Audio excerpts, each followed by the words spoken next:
video 1. Nag-umpisa kasi yan dito sa 9, ano yun, and 9:30. Para makita natin yung kasiyahan ng kabilang table at yung grupo ni Aura. Well, basically, hindi naman sila magkagalit eh. Kumbaga magkakakilala yung kasama ni Aura at yung guy na involved. So, if you can see, ito si Aura na nasa cruiser. At saka ito yung guy na naka-gray. So, kung nakikita nyo, hinuhubad ng guy yung, yung pants niya. Kasi yun ang request ni Aura. Hindi nagsimula yung issue. Walang issue na hipuan. Nagsimula yung issue dahil itong guy na naka-gray gusto magpa-picture dito sa kay Aura. Pero ang sabi kasi ni Aura, in order na makapagpa-picture, kailangan muna ng magubad ng pants ng guy. So as you can see, wala nang tugtog dyan. Nagsasayawan na lang sila.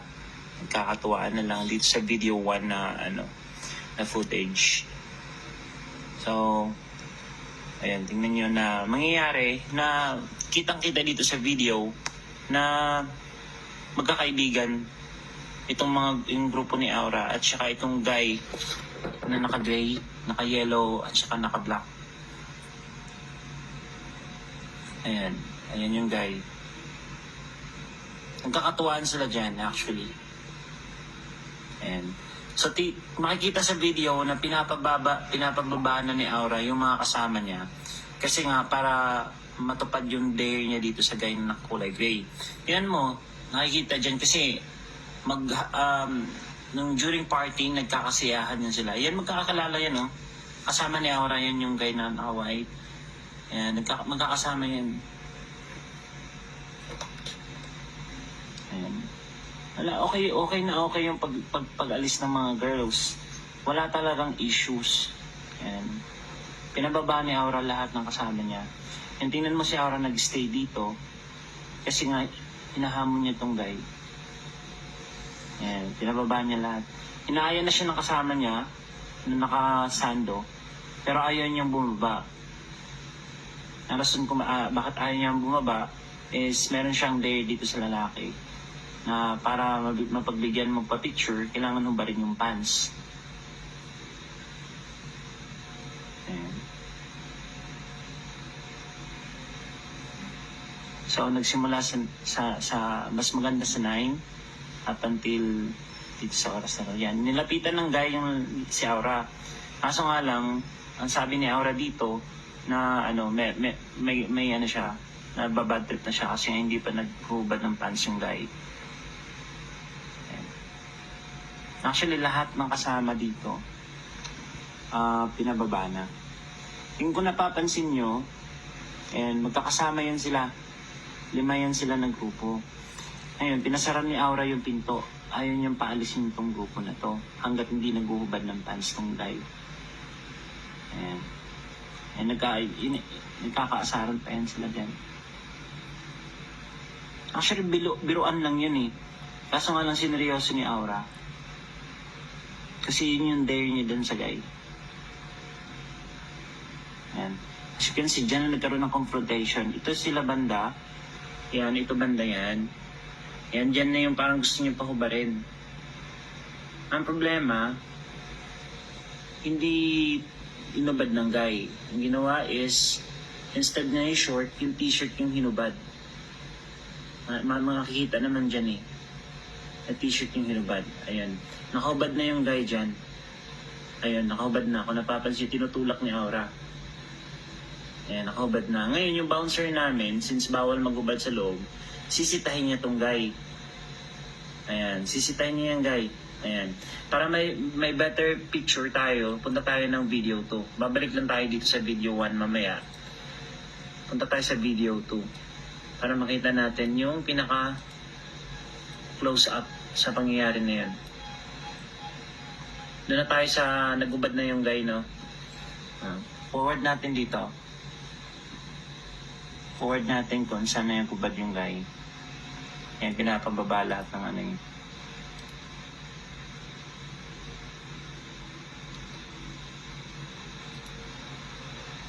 Kakalampuan,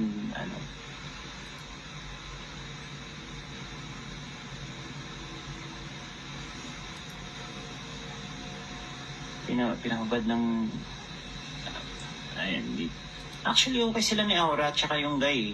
Masama lang loob ni Aura at gawa nga na hindi na pagbigyan. As you can see,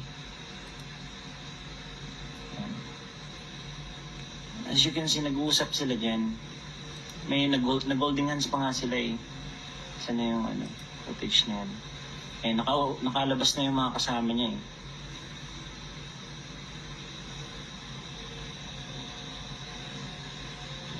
Magpapaalam na nga yung mga kasama ni Aura.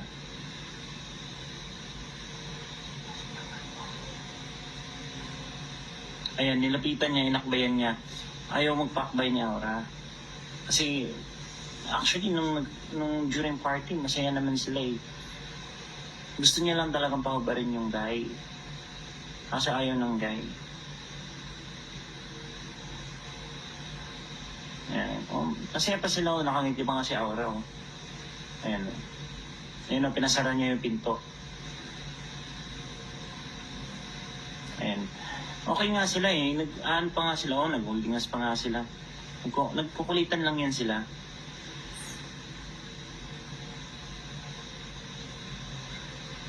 Kukulitan lang yan sila. Dito na yung ang issue, nababad trip na siya. Dahil hindi siya napagbibigyan na magubad yung guy. Tapos sinasabi ng mga nasa paligid niya, magubad ka na kasi pre para makauwi na tayo. Yan. So as you can see dito, hinubad ng guy yung t-shirt niya.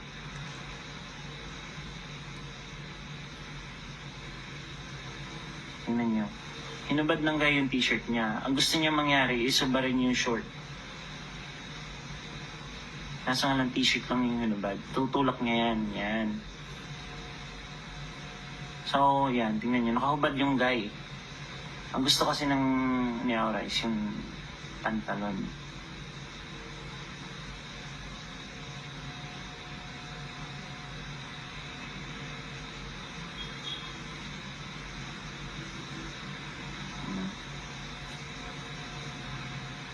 Sinta siya ng bouncer namin eh. Dito na magsisimula yung komosyon dito sa loob. Nung papaalis na yung mga lalaki. So balik tayo sa video 1. Pero teka, play muna natin dito. Yan hinihatak na ni Aura yan. Tingnan yung crosser. Hinahatak na ni Aura yan yung guy. Makikita naman dyan sa video kung paano hinatak ng guy. Ayan, nagkaroon sila ng rambulan dyan. Ngayon, punta tayo sa video 1.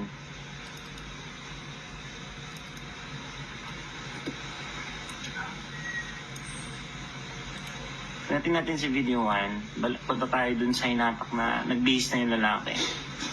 I believe dito banda yun.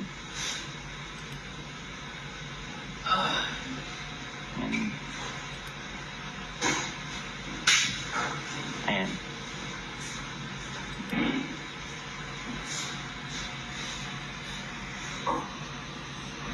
Ayan. Nakaubad yung lalaki dyan, di ba? And sinita ng bouncer namin. Ulitin ko lang to make sure. Ayan. Ibinalik ng guy yung damit niya. I-close up mo, pre. Balik ng guy yung damit niya.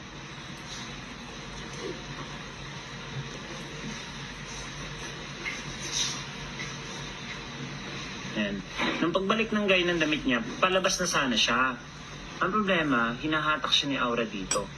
Tingnan mo kung paano siya hinatak ni Aura. Yan hinila Tingnan mo sino unang kung paano hinatak ni Aura yung guy.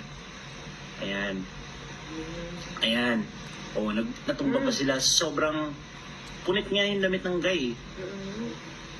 Galit na galit si Aura. Hindi niya pinapalabas yung guy hanggat di naguhubad ng short. Ng pantalon. Ng pants. Ayan. Ito yung guy, tingnan nyo yung guy, ito, yan.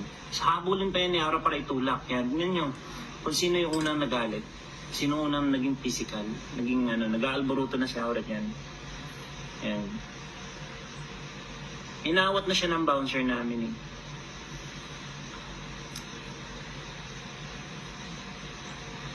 So dito parang nagtatawanan pa yung guy, hindi pa inaano kasi nga akala na ano. Pero naiinis na rin yung guy kay Aura kasi na masyado ng physical yan. Tutulak pa yan ulit.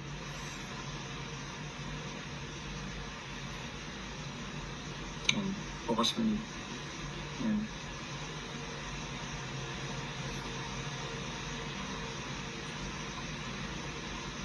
Tutulak pa yan ulit.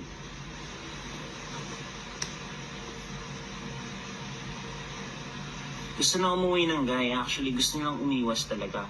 You know? Nag-self-defense na yung lalaki. Tingnan mo, tunulak pa. Ngayon, inaawat na siya ng bouncer namin. Pinalabas na yung guy. Itong mga bouncer namin, nag-responde agad para mapigilan. So, dito na tayo sa video 3. Dito sa video 3, makikita natin na dito na tayo banda kasi palabas na yan sila eh. Forward natin.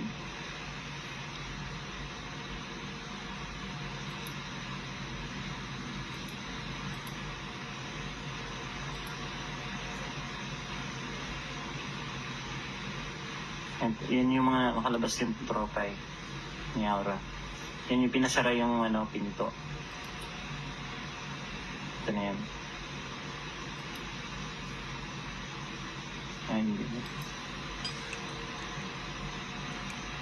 Ayun o.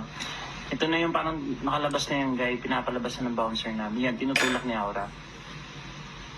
Ayun o. Oh. Tinaas na yung kamay ng guy, ayaw mo laban niya, pero tinutulak pa rin ni Aura.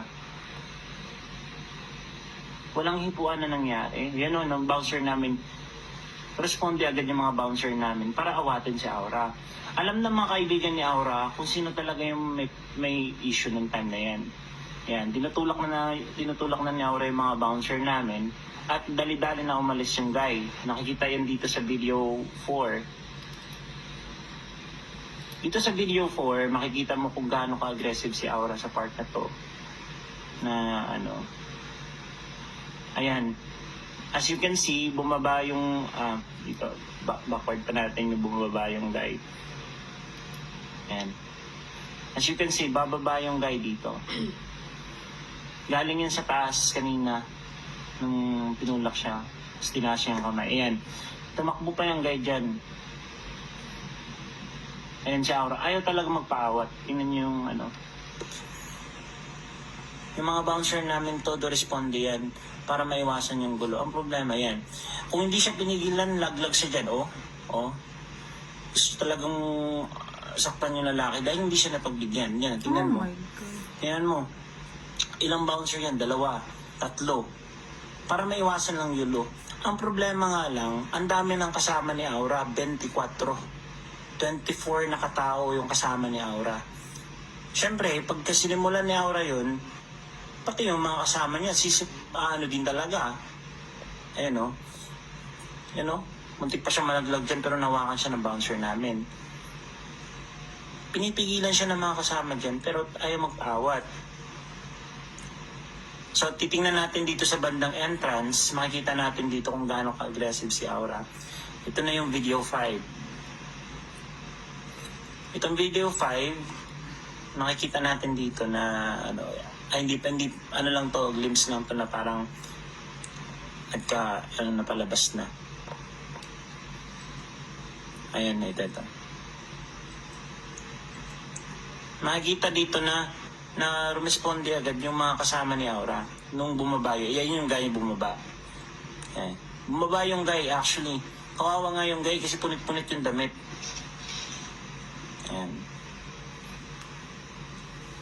Ayan, bumaba na yung guy. Para umiwas lang sa gulo, yan o. Ngayon, yan yung mga kasama ni Aura.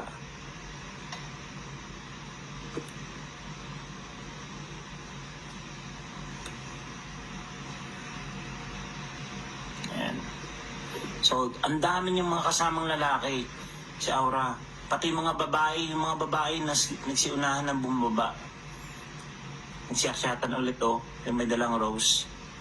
Ayan. Nagsiakyatan ulit. Ayan. Tingnan mo kung gaano ka-aggressive si Aura. Ayaw magpapigil. Tingnan mo. Ayan. Sinasabi niya yung gusto niya sapakin yung lalaki. Tapos dito tayo sa video 6.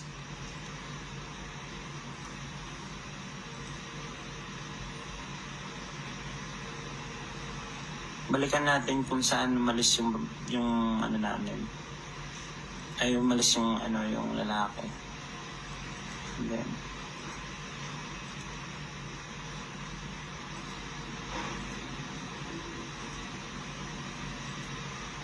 yung babaeng ano dito eh. Umakyat, may dalang rose. Ayan yun. Ayan yung guy. Tama. Ayan yung naka-gray na guy na lumabas na sa premises namin. Ayan, lumabas na. Mamadali nga siya kasi nga ayaw ng gulo. Tapos magsisiakyatan yan. Sabi ng guy dun sa labas na awatin si Aura. Kaya yung mga guy nagsipasukan sa loob. Awatin si Aura kasi ano, ayaw magpaawat. So makikita natin dyan na kung gaano siya ka-aggressive. Ayan, mga bouncer yan na nag-response agad. Nag-responde agad para maiwasan yung gulo. Kaso nga lang sobrang dami ng kasama ni Aura. At gusto niya talagang sapakin yung guy sa labas. So, yan o. Tingnan mo kung gaano ka violent si Aura dyan. So, balik tayo dito sa last part. Simula nung umalis yung guy sa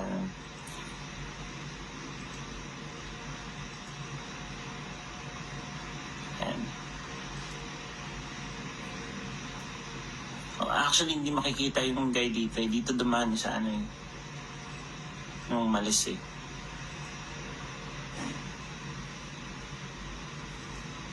Ayan.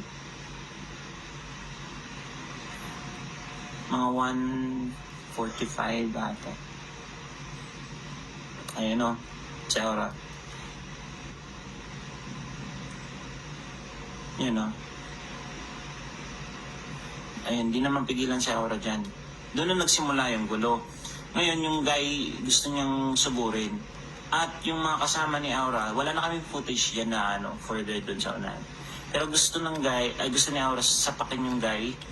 Then dumating sa punto na nakisali na rin yung mga kasama ni Aura.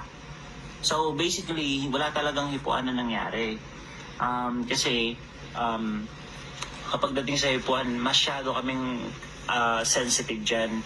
Masyado kaming hands-on. As you can inquire, you can also go to the police station ng SAIS dito sa poblasyon kung gaano kami ka hands-on pagdating sa mga ganyang issue. Sa footage na to, walang issue na